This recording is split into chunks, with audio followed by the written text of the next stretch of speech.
To this day, scripture scholars cannot fully explain how Moses wrote the account of the creation of the world without having been there to witness it.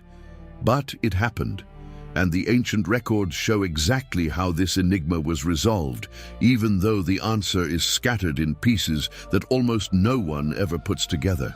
Consider the scope of the problem.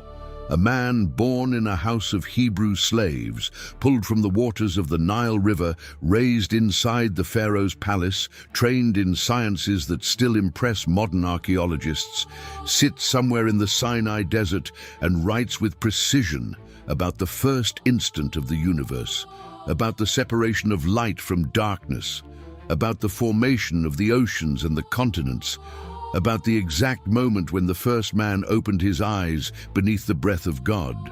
Moses was not there. No human being was there. And yet the text he produced survived for approximately 3,500 years, crossed entire empires, was copied by tens of thousands of scribes, compared with archaeological findings that no one had dreamed of in his time, and continues to be read today in more than 700 different languages spread across the planet. Consider the scale of this enigma. The book of Genesis has 50 complete chapters. The first 11 are the ones that carry the most impossible material for any human testimony: the creation of the cosmos, the fall of the first couple, the universal flood, the Tower of Babel, the scattering of the peoples. To write those first 11 chapters, Moses needed concrete sources, and the sources existed. They just were not the ones most people imagine today. Set the historical scene in proportion. We are talking about a period between the 15th and the 13th century before Christ, depending on which dating archaeologists consider. Moses lived exactly 120 years, according to the biblical text recorded in the book of Deuteronomy, chapter 34, verse 7. He spent the first 40 years inside the Egyptian court, the next 40 as a fugitive in the desert of Midian, tending flocks of sheep, and the final 40 leading a multitude of approximately 2 million Hebrews through the harshest crossing recorded in any ancient text. It was in those final 40 years that he wrote, not in a library, not in a comfortable scriptorium for scribes, not under the protection of a royal patron. He wrote while crossing one of the most hostile environments known to ancient civilization, with temperatures exceeding 45 degrees Celsius during the day and dropping close to zero at night.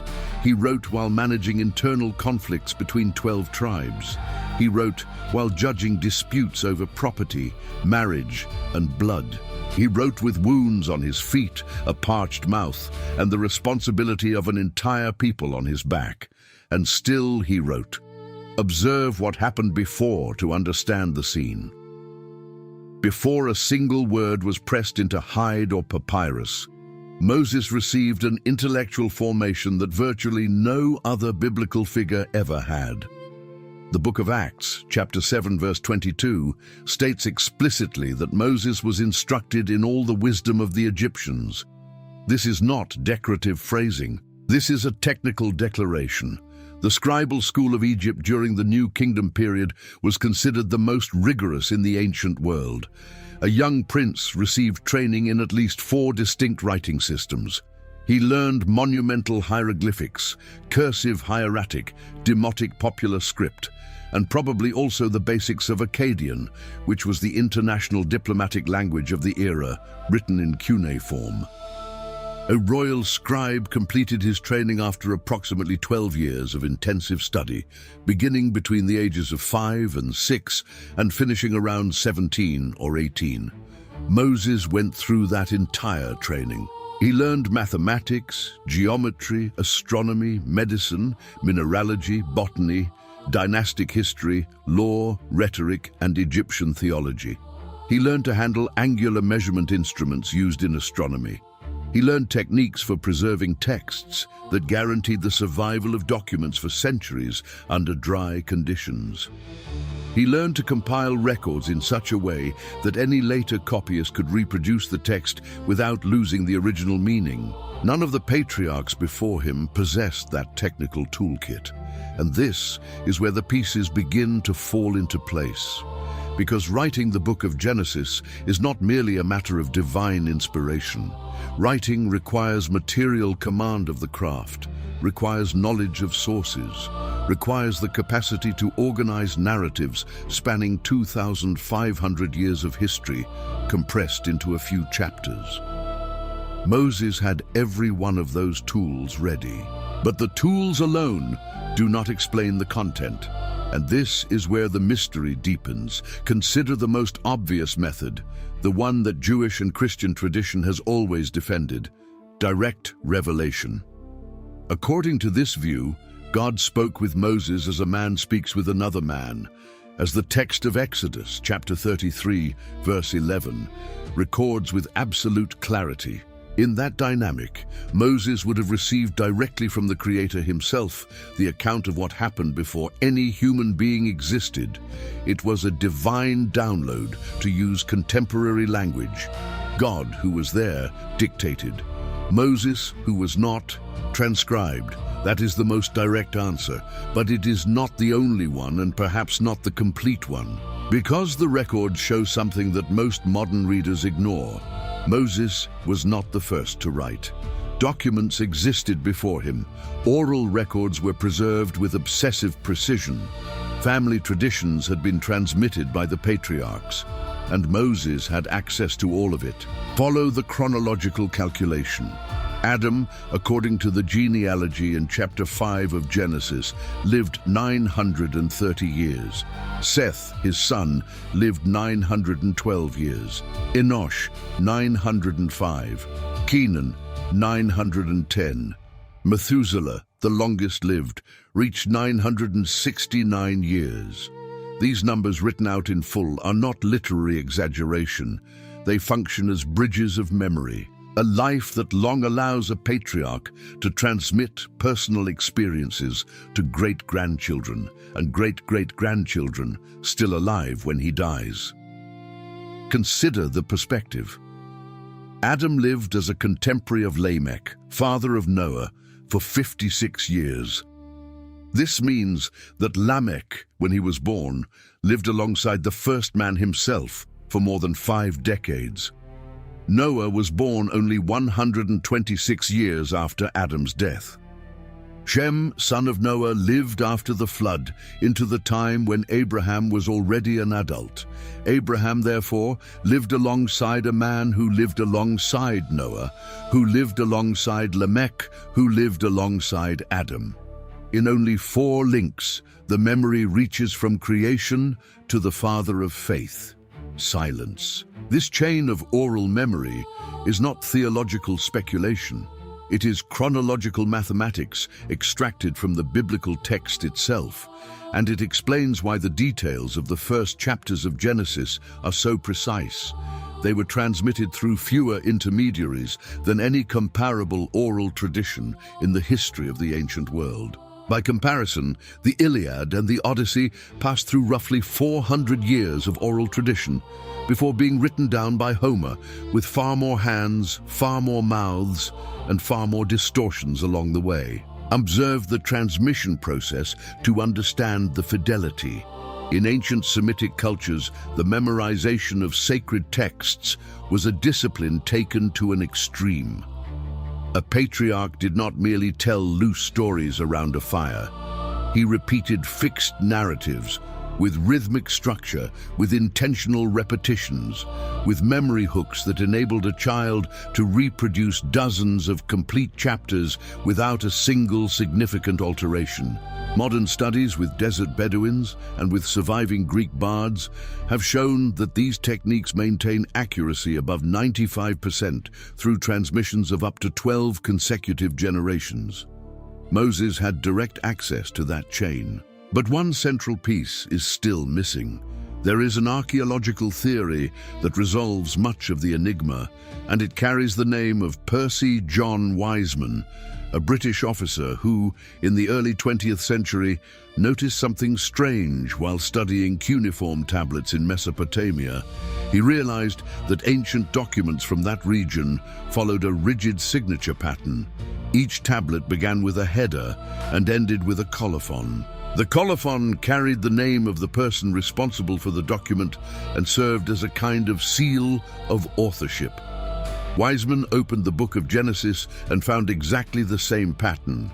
11 times, the text uses the Hebrew expression toledot, generally translated as "these are the generations of," or "this is the account of."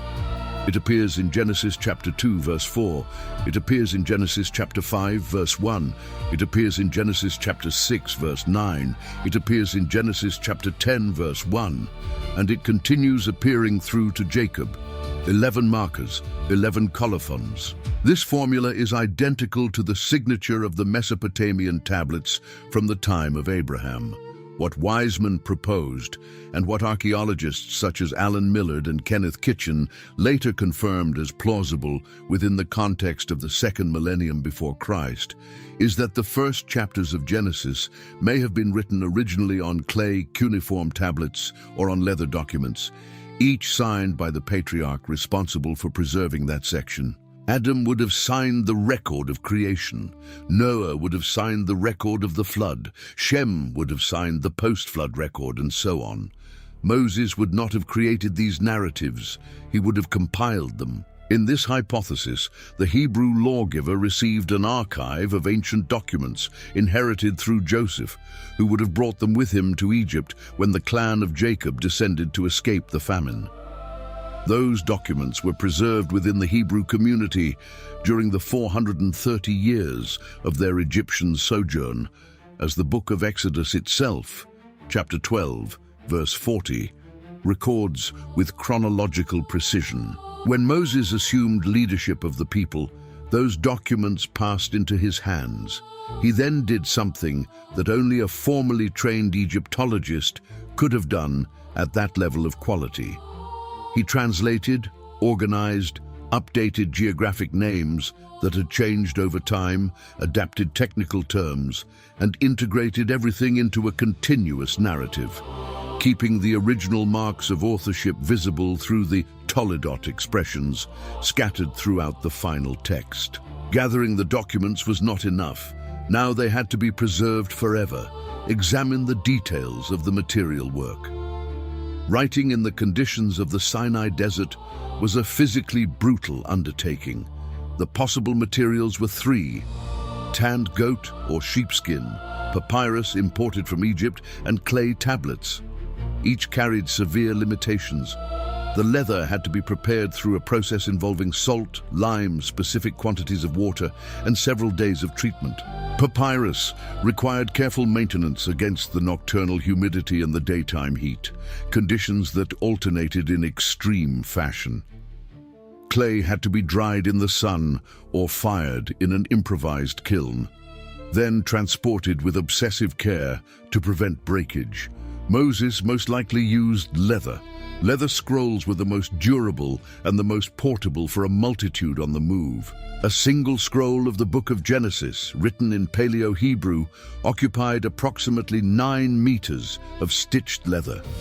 For the 5 books of the complete Pentateuch, scrolls totaling approximately 55 meters of treated material were required. That is equivalent to the length of an entire Olympic swimming pool, made from hand-worked leather piece by piece, with meticulous writing across every centimeter. And this was done in the desert, not in Jerusalem, not in Alexandria, not in Babylon, in the arid desert of Sinai, with temperatures oscillating to extremes, with dust invading every surface and every scroll, with the constant risk of loss by campfire or attack from hostile peoples. The technical work demanded a discipline that most people could not sustain for 3 consecutive months, let alone for decades. Consider Moses' situation. He was 80 years old when the Exodus began, according to Exodus chapter 7, verse 7. He was therefore at an age when most ancient men had already died. And within that advanced age, he spent the following 40 years carrying 3 simultaneous functions that would have consumed a young man within a matter of months. He was a military leader, making decisions about marching and encampment. He was supreme judge, resolving disputes every day from dawn to dusk, as the record in chapter 18 of Exodus attests. He was a prophet, ascending and descending Mount Sinai to receive revelations and communicate them to the people. And he was a scribe. The human cost of that accumulation of roles was devastating. The biblical records show a Moses who ages under the weight of responsibility. In Numbers chapter 11, he begs God to kill him because he can no longer bear the burden. In Deuteronomy chapter 3, he acknowledges that the effort itself cost him his entrance into the promised land. The face that radiated light after the encounter with God, according to Exodus chapter 34, was the same face marked by decades of sun, wind, and sleeplessness. Months, decades, an entire life of writing in parallel with the administrative chaos of 2 million people. Calculate the magnitude of the logistical challenge. A Hebrew encampment in the Sinai occupied an area comparable to a modern mid-sized city. Scholars such as Israel Finkelstein estimate variations in the real number, but the biblical text itself points to 600,000 armed men in the census of chapter 1 of Numbers. Accounting for women, children, and the elderly, the figure reaches the 2 million mentioned. That is larger than the current population of cities like Brasilia, Curitiba, or Belo Horizonte. Feeding that multitude required absolute daily coordination. And it was this man, overloaded to the physical and mental limit, who had to sit inside a tent by lamplight at night or in the early hours of the morning and write about the first day of the universe. No literature professor has ever calculated that. Consider the scenario of direct revelation. The text of Exodus, chapter 24, verse 18, records that Moses remained on Mount Sinai for 40 days and 40 nights. Without food, without water, without human contact. This is not the only ascent. He returned to the summit for another 40 days, as Exodus chapter 34, verse 28, records after the episode of the golden calf. That totals 80 days of spiritual isolation, exposed directly to the presence described as a dense cloud laden with thunder and lightning.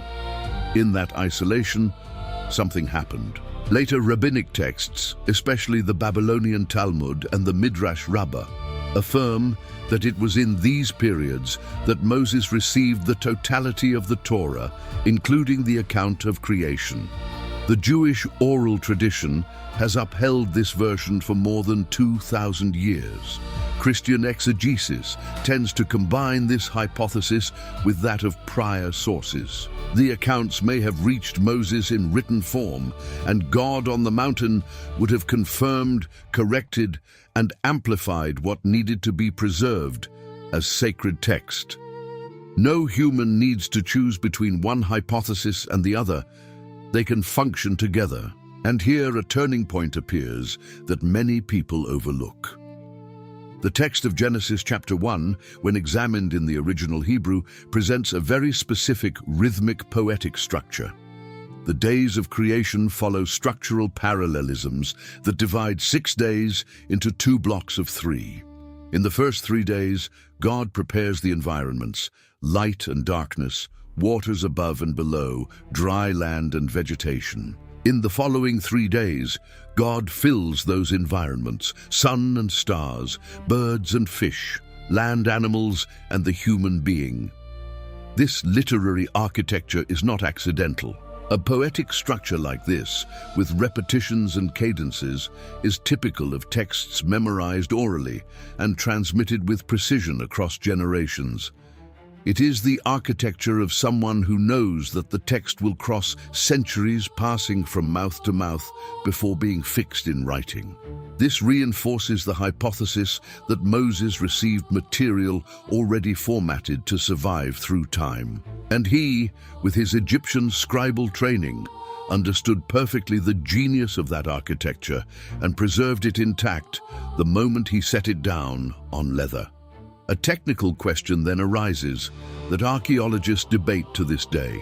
How did a man without a microscope, without a telescope, without a single modern scientific instrument, manage to record a sequence of cosmogonic events that coincides in several broad strokes with what contemporary science proposes about the origin of the universe? Light appearing before the visible stars, the separation of the waters at a stage prior to the emergence of the continents, plant life preceding animal life, aquatic and flying creatures preceding land-dwelling ones, the human being at the summit of the sequence. This is not a trivial coincidence. This is a sequence too precise for a culture that possessed neither modern astronomy nor paleontology. The comparable Mesopotamian accounts, such as the Enuma Elish, are entirely different.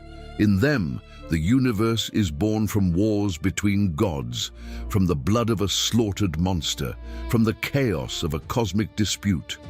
There is no logical order. There is no structured sequence. There is no progression from simple to complex. Placed side by side, the Hebrew text is infinitely more sober, more rational, more closely aligned with what today would be considered a consistent description of natural history. Someone needs to explain that difference, and the only satisfying explanation, accepted by both religious readers and several secular scholars who analyze the text through the lens of the history of religions, is that Moses had access to a source of information that the Babylonians did not have. Whether that source is the direct revelation of the Creator or the patriarchal tradition preserved with extreme fidelity since Adam, or the combination of both, the text survived. The competitors did not. Now observe the concrete human cost of what Moses did. Writing in the Sinai desert was not only logistically challenging, it was a silent physical torture, sustained day after day, across decades. The desert dust dried the eyes and reduced visual acuity over time. The reflection of the sun on the sand burned the retinas of anyone who spent hours in the open air, and Moses needed light to write. He most likely wrote inside the tent of the tabernacle, by the light of the menorah lamps, or inside his personal tent by the light of a simple lamp burning imported olive oil or animal fat. Each lamp produced an illumination equivalent to less than a single modern candle. Writing for hours under those conditions, at 80, at 90, at 100 years of age, caused severe eye strain, constant headaches, and an accelerated deterioration of vision. And still he wrote. 5 complete books, approximately 187,000 Hebrew words in total, distributed across Genesis, Exodus, Leviticus, Numbers, and Deuteronomy. A volume equivalent to 3 modern novels of average length, produced in the architectural equivalent of a camping tent, using material that could not fail, because failure would compromise the preservation of a text that God himself, according to the faith of his people, had commanded to be written. Add to this the preservation requirements. The leather had to be periodically oiled with a specific oil to prevent drying. The text had to be copied in backup versions because a single fire destroys everything. The scrolls had to be stored in sealed clay jars against insects, moisture, and rodents. Each of these tasks occupied hours each week that Moses or his closest assistants, such as Joshua, had to carry out. None of this is described in detail in the biblical text, but it is implied. And archaeologists who have studied the preservation of ancient texts in arid environments confirm that without those routines, no scroll would survive more than 20 years. The invisible work behind the visible text is greater than the visible text itself. Consider the final scene. At 120 years of age, Moses climbed Mount Nebo. According to Deuteronomy chapter 34, verse 5, he died there in the territory of Moab, and no one knows to this day exactly where he was buried. Before dying, he completed what needed to be completed. The text of the Pentateuch was ready, copied, stored, entrusted to the Levites for eternal preservation inside the Ark of the Covenant. as Deuteronomy chapter 31, verse 26, records. The system worked for centuries. The Levites transmitted the text. The scribes copied with obsession. Every Hebrew letter was counted. Every line was checked. Every scroll was compared against a master scroll kept in the temple. Centuries later, in the time of King Josiah, a high priest found a copy of the book inside the ruined temple, as the account in the second book of Kings, chapter 22, records. The text was intact. The chain had not been broken, and it did not break afterward. Not in the Babylonian exile, not under the Persians, not under the Greeks, not under the Romans, not after the destruction of the temple in 70 after Christ, not during the 2,000-year diaspora, not in the European ghettos, not in the pogroms, not in the extermination camps. The scrolls survived because thousands of anonymous hands copied them with a fidelity that defies any historical parallel. Observe the archaeological confirmation. In 1947, a Bedouin shepherd found by chance in a cave near the Dead Sea clay jars containing ancient scrolls. Those scrolls, known today as the Dead Sea Scrolls, were dated to approximately 100 years before Christ through 70 after Christ. They were compared with the oldest Hebrew manuscripts previously known, which dated from the 10th century after Christ. The difference between one version and the other, separated by 1,000 years of manual transmission, was negligible. Less than 2% of variations, almost all orthographic, with no change in meaning. No other ancient literature presents that level of transmission fidelity. Consider what this means. The text that Moses began writing in the Sinai desert reached us in virtually the same form. The Hebrew words you read today in any reliable edition of the Old Testament are, in substance, the same words he traced by hand on treated leather around the year 1400 before Christ, under the fragile light of an oil lamp. That is not a small miracle. Now consider the greater lesson. Moses did not see the creation, that is a fact, but he did something rarer and more improbable than having seen it. He preserved the testimony of one who did see, whether that testimony is divine, patriarchal, or both combined. He transformed ancient memory into enduring text. He joined what had been scattered. He translated what was at risk of being lost. He spent the last 40 years of his own life executing a task that no other human being of his time was equipped to execute. And he did it without knowing that he would be read across 3 millennia, without knowing that his work would be translated into hundreds of languages, without knowing that he would found 3 of the world's greatest religions, Judaism, Christianity, and Islam, which together total more than 4 billion believers in the present day. Without knowing that future archaeologists would discover cities, tablets, and artifacts confirming portions of his account. Without knowing that astrophysicists would read the first chapter of the book of Genesis with philosophical respect, even without agreeing on every detail. Moses wrote without seeing the result. In fact, he did not even see the promised land, the destination of 40 years of wandering. He died with the Jordan in sight, without crossing. What he left us is not an eyewitness report. It is something denser. It is the chain of transmission of the oldest human memory about the origin of all things. And that chain, examined with attention, reveals a work of compilation, translation, revelation and preservation so sophisticated that it would have been impossible for any other human being of the second millennium before Christ. Only he was trained, only he was called, only he was willing to carry that weight to the end. And as he lifted his eyes toward the horizon of the promised land, knowing he would not enter, Moses was probably not fully conscious that the scroll he was leaving inside the Ark of the Covenant would weigh more in the history of humanity than any army, any palace, any pyramid built in the Egypt where he had been raised. The pharaohs who adopted him and expelled him became names debated by specialists. Moses became foundation. The text he wrote in the desert continues crossing generations. It continues being studied in universities. It continues being preached in temples. It continues being copied by hand on leather parchment in the most traditional rituals of synagogues around the world, following rules that trace directly back to the very process he himself established. Every letter is still counted. Every line is still checked. Every scroll must still be approved by a certified scribe before entering liturgical use. The system assembled by one man in the desert continues functioning 3,500 years later without a single major structural failure. No contemporary engineer has designed anything with that kind of durability. And here is where the answer to the initial enigma closes.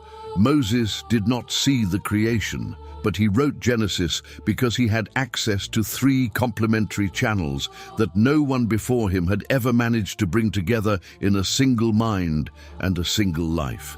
The first channel was the patriarchal oral tradition, transmitted in a short chain from Adam to the Hebrews of Egypt, preserved by the extraordinary longevity of the earliest patriarchs. The second channel was the documentary heritage left by the fathers of the faith, most likely in the form of the Toledot that archaeologists today identify in the cuneiform structures of the second millennium before Christ. The third channel was the direct revelation received on Mount Sinai during the 80 days of deep contact with what the text calls the glory of the Lord. None of the three channels in isolation would explain the work. Together, they explain everything. And above the three, there also existed the unique technical formation of Moses as an Egyptian scribe, without which even the best combination of sources would not have been preserved with the necessary precision. He was the only possible point of convergence in ancient history, the right man at the right moment, with the right training, with the right calling, with the right discipline, with the right people around him. A singular historical window. Observe the reflective magnitude of what this means. Modern human beings live in a culture that privileges eyewitness testimony as the supreme source of truth. Videos, photographs, recordings. The absence of an image generates distrust. But the story of Moses shows that there are truths that cross time through other mechanisms, more silent and more fragile, and yet more resistant.